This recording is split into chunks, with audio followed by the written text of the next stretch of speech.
Hello students. आज का हमारा टॉपिक है डिस्कवरी ऑफ न्यूट्रॉन।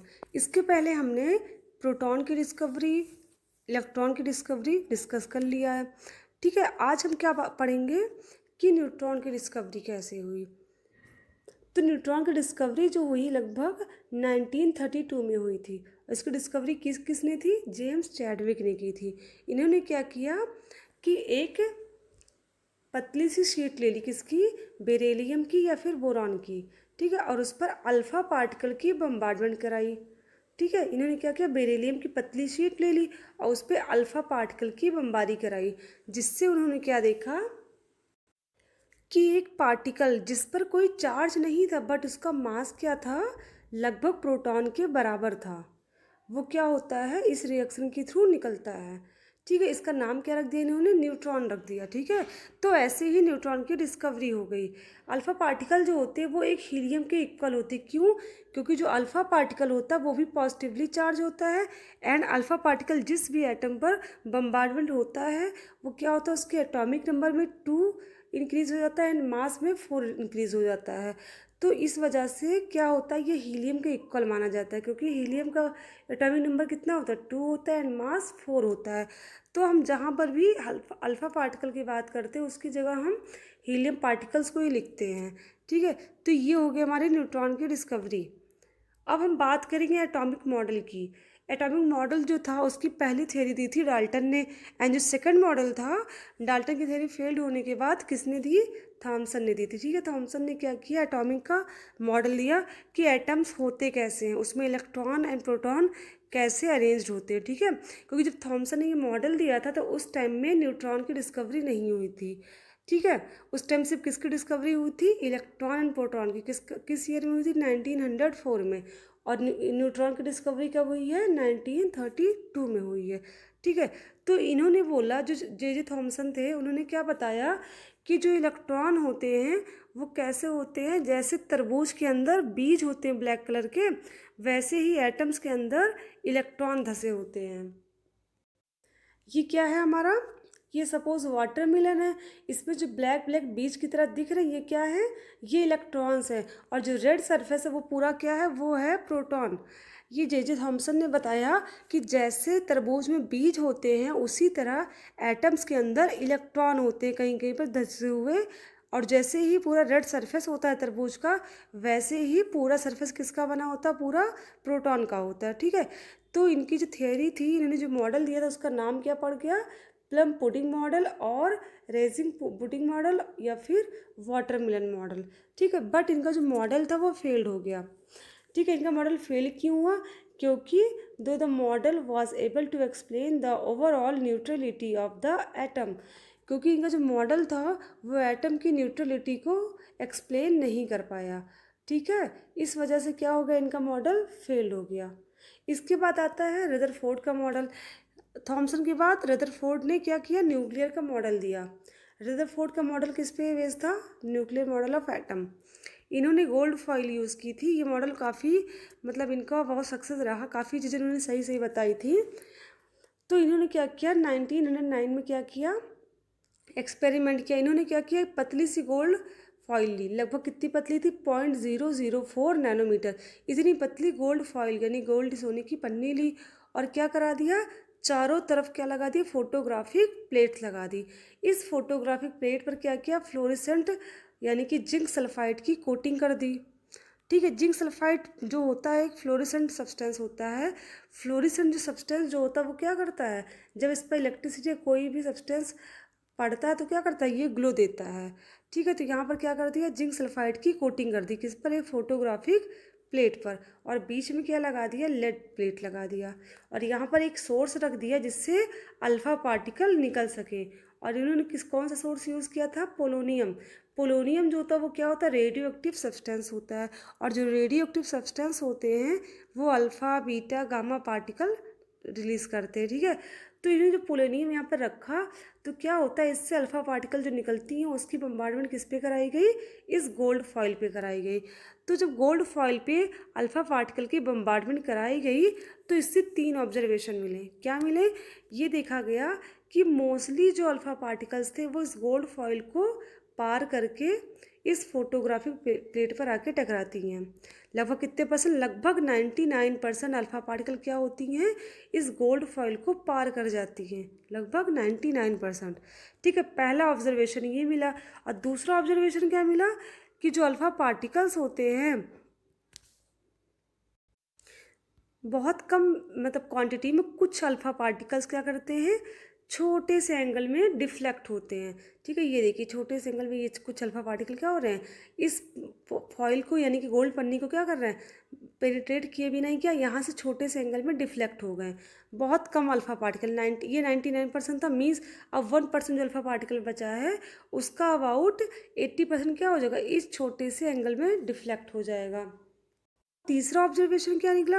तीसरा ऑब्जर्वेशन ये निकला कि बहुत ही कम अल्फा पार्टिकल क्या होते हैं, लगभग 180 डिग्री डिफ्लेक्ट होते हैं। ठीक है, तो जब अल्फा पार्टिकल की गोल्ड फॉइल पर बम्बार्डमेंट कराई गई तो ये 3 ऑब्जर्वेशन सामने आए। ठीक है, अब इन 3 ऑब्जर्वेशंस का जो था कंक्लूजन निकाला गया। पहला ऑब्जर्वेशन का कंक्लूजन ये निकला कि an atom must be extremely and must consist of mostly empty space.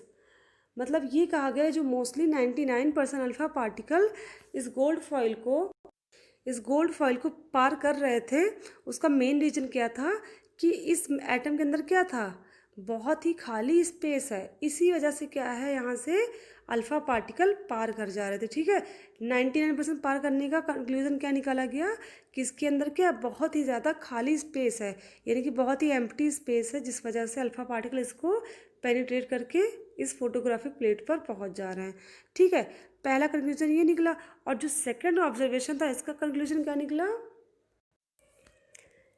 कि बहुत कम यहाँ पर क्या होता है, इसके बाहर इलेक्ट्रॉन पाया जाता है, जिसकी वजह से क्या होता है, ये इसको इस heavy particle positively charge particle को क्या करता है, बहुत कम डिफ्लेक्ट कर पा रहा है, क्योंकि नेगेटिव इलेक्ट्रॉन जो होता है उसका मास बहुत कम होता है, और जो अल्फा पार्टिकल से आ रहे हैं वो कैसे पॉजिटिवली चार्ज होते हैं, तो ये क्या होता है, ये बहुत कम ही मास होता है इलेक्ट्रॉन का, इस वजह से क्या कर रहा है, ये हैवी पार्टिकल को बहुत कम डिफ्लेक्ट कर पाता है। ठीक है, सेकंड कंक्लूजन ये निकलता है। और जो थर्ड पॉइंट था कि बहुत ही फ्यू अमाउंट में, यानी बहुत कम पार्टिकल्स अल्फा पार्टिकल क्या होते हैं ऐसे, यानी कि पीछे बैकवर्ड डायरेक्शन में लौट जाते हैं। इसका मेन पॉइंट ये था कि इस एटम के अंदर यानी कि इस मेटल के अंदर कहीं ना कहीं क्या है, एक पॉजिटिव चार्ज का पार्टिकल है जो कि क्या है, बहुत हैवी है, जिससे क्या हो रहा है, ये अल्फा पार्टिकल टकरा करके सीधे रिपेल करके क्या अपने अपने ओरिजिनल स्टेट में आ जा रहे हैं, यानी कि 180 डिग्री डिफ्लेक्ट हो जाता है। ठीक है, इसका मेन रीज़न क्या है कि इसके न्यूक्लियस में प्रोटॉन पाया जाता है। ठीक है, तो ये 3 कंक्लूजन आए इस 3 ऑब्जर्वेशन के, और तीनों कंक्लूजन का रिजल्ट क्या निकलता है, फर्स्ट रिजल्ट निकलता है the atom consist of small positive charge body called nucleus at its centre, यानी कि एटम जो होता है वो स्मॉल पॉजिटिवली चार्ज पार्टिकल से मिलकर बना है, जिसका नाम है न्यूक्लियस। ठीक है, सेकंड पॉइंट क्या निकला कि the mass of an atom almost entirely due to presence of proton and electron have negligible मास।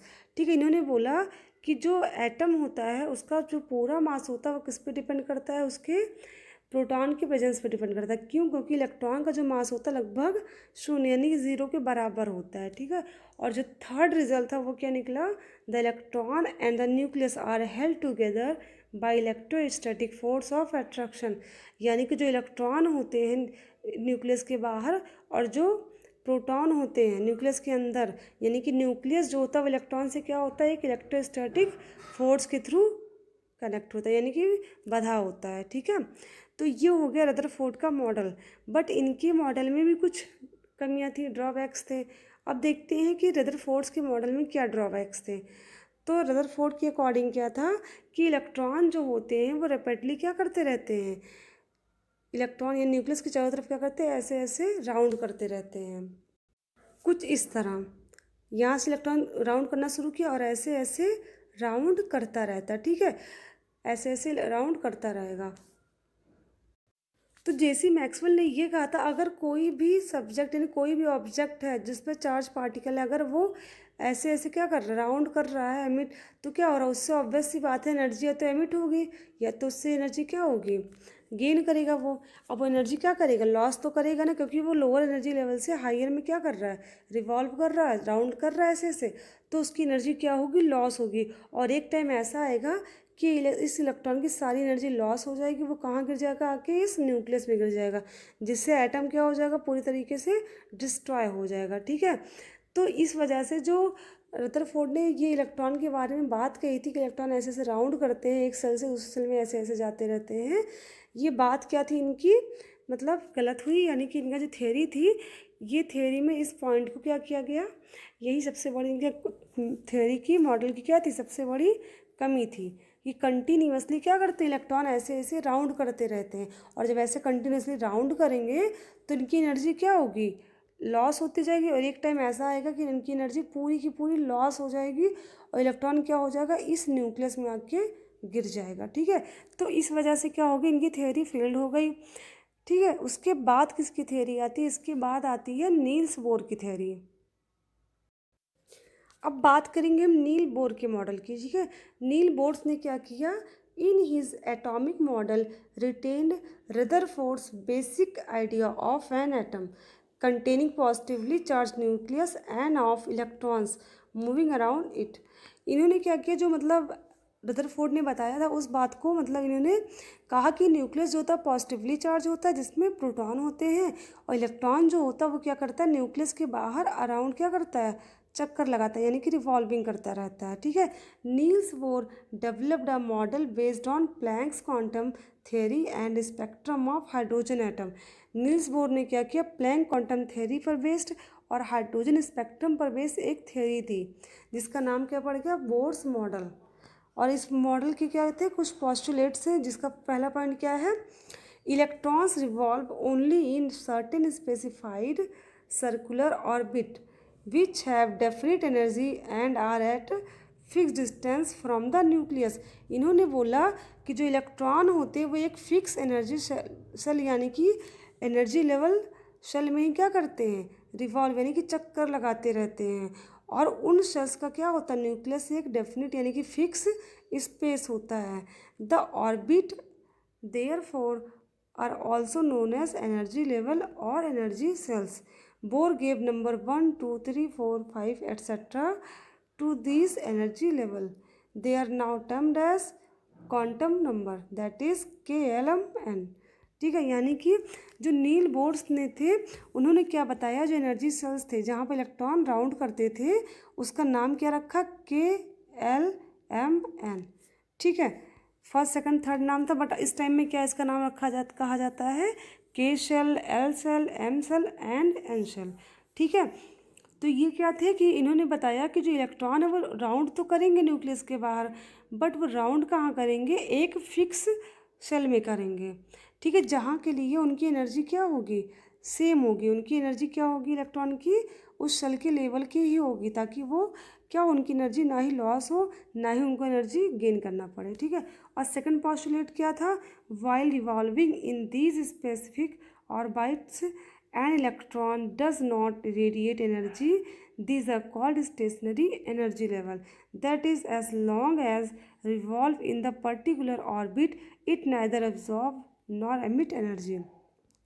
यानी कि जो इलेक्ट्रॉन होते हैं अपने ही सेल्स में क्या करते हैं, ऐसे राउंड करते रहते हैं, और इस राउंड की वजह से क्या होता है, इनके ना ही एनर्जी लॉस करते हैं ना ही एनर्जी गेन करते। क्यों, क्योंकि जिनकी एनर्जी होती है उसी एनर्जी लेवल के शेल में ये राउंड करते हैं। ठीक है, तो ये नील्स बोर ने जो मॉडल दिया था ये मॉडल काफ़ी सही हुआ। और एक चीज़ इन्होंने ये बताई थी, अगर इलेक्ट्रॉन एक सेल से दूसरे सेल में जंप करता है, ठीक है, तो वो कोशिश करेगा फिर से अपने ही सेल में वापस आने की। ठीक, बट अगर जंप कर रहा है तो वो क्या करेगा, अगर वो लोअर से हाइयर में जंप कर रहा है तो वो क्या करेगा, एनर्जी गेन करेगा, क्या करेगा, एनर्जी गेन करेगा। बट अगर वो इलेक्ट्रॉन क्या है, हाइयर से लोअर की तरफ आ रहा है तो क्या करेगा, एनर्जी लॉस करेगा। ठीक है, इस चीज़ को ध्यान में रखिएगा कि अगर कोई भी इलेक्ट्रॉन लोअर एनर्जी सेल से हाइयर में जाता है तो वो एनर्जी गेन करता है, बट अगर हायर से लोअर में आता है तो क्या करता है, एनर्जी लॉस करता है। ठीक है, ये हो गया बोर्ड्स का मॉडल। तो एटॉमिक थ्योरी जितनी आपके सिलेबस में वो आज ख़त्म हो गई है। अब हम इसके बाद जो नेक्स्ट टॉपिक पढ़ाएंगे आपको atomic number and atomic mass के बारे में बताएंगे कि कैसे उसको फाइंड करते हैं। ठीक है, तो आज की क्लास ओवर करते हैं। Thank you class.